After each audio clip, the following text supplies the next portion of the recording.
হঠাৎ করে সোশ্যাল মিডিয়ায় আলোচনার কেন্দ্রবিন্দু হয়ে উঠেছেন একসময় জনপ্রিয় অভিনেত্রী পূর্ণিমা। পূর্ণিমা নিয়ে ইতিমধ্যে কিন্তু তোলপাড় গণমাধ্যমগুলো বিভিন্ন ইস্যুতে এখন পূর্ণিমাকে নিয়ে আলোচনা করা হচ্ছে। বিশেষ করে মাছরাঙা টেলিভিশনে তার দেওয়া এক ইন্টারভিউ কেন্দ্র করে বিভিন্ন ইস্যু এখন সোশ্যাল মিডিয়ায় ছড়িয়ে ছিটিয়ে পড়েছে।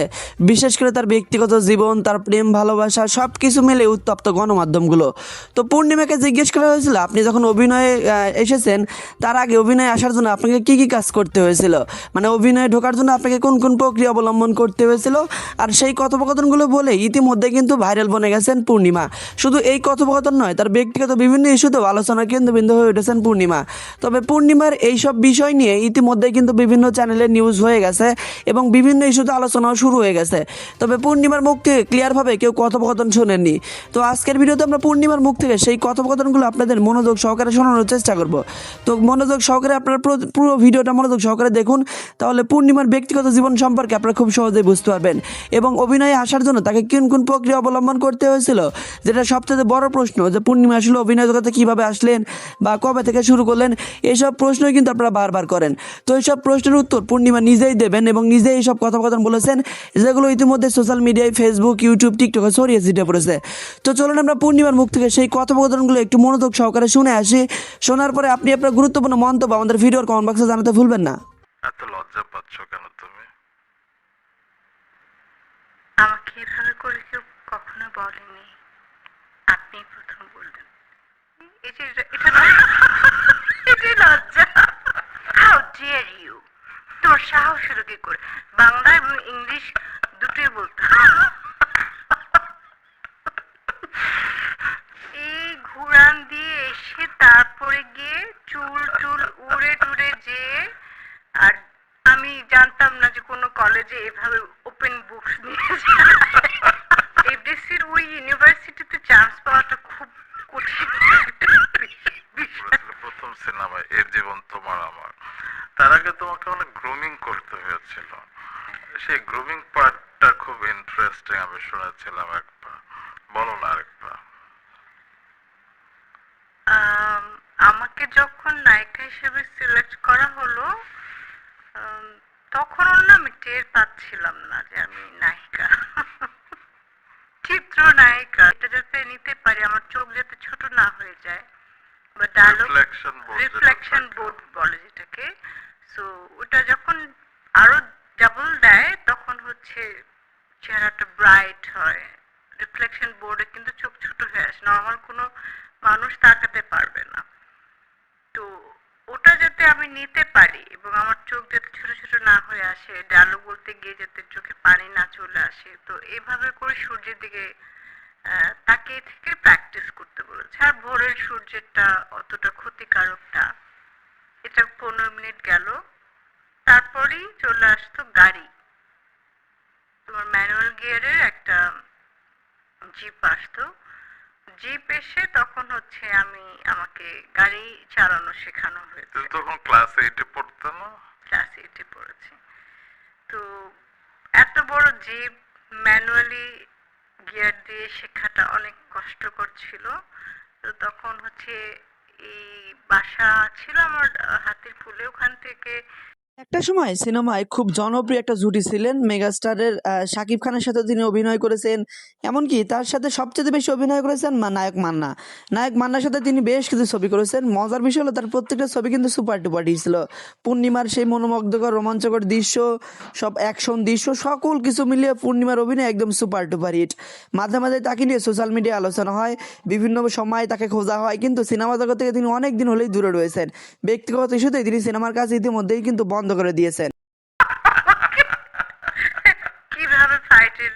তারপর আসতো এই 11টার দিকে স্ক্রিপ্টের একজন স্ক্রিপ্ট রাইটার প্লাস হচ্ছে ওই ছবির এডি, অ্যাসিস্ট্যান্ট ডিরেক্টর। তিনি এসে ডায়লগগুলো কিভাবে আমি বলবো, মনে করো তোমার বাবা মারা গেছে, মা মারা গেছে, মনে করো পড়ে আছে, আমি বলছি কোথায়, আচ্ছা নতুন, মনে করো, ফিল করো তুমি এখন কাঁদবে। তো আমি এখন ফুরফুরা মেজাজে, আমার তখন কিন্তু কাঁদতে হবেই। তো ওরকম করে উনি কেঁদে কেঁদে চোখের পানি উনি বের করে ফেলছে। বলো আচ্ছা এবার আমি যা করেছি বুঝেছো? আচ্ছা জি, এবার তুমি এই সেম জিনিসটা করো। তখন আমি মা মা বাবা ওঠো বাবা ওঠো, তো এত তো পারতাম না। আমার রোমান্টিক।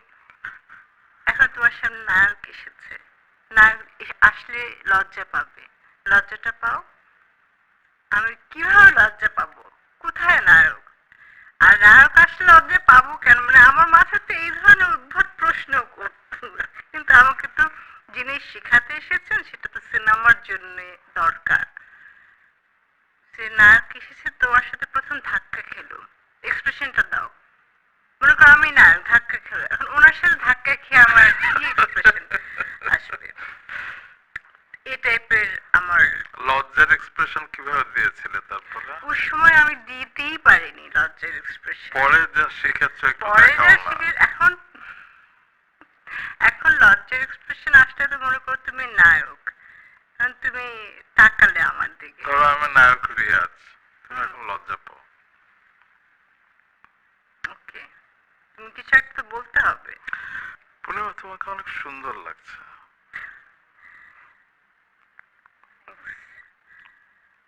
এত লজ্জা পাচ্ছ কেন তুমি? আমাকে এভাবে করে কেউ কখনো বলেনি, আপনি প্রথম বললেন। এই যে এটা এটাই লজ্জা।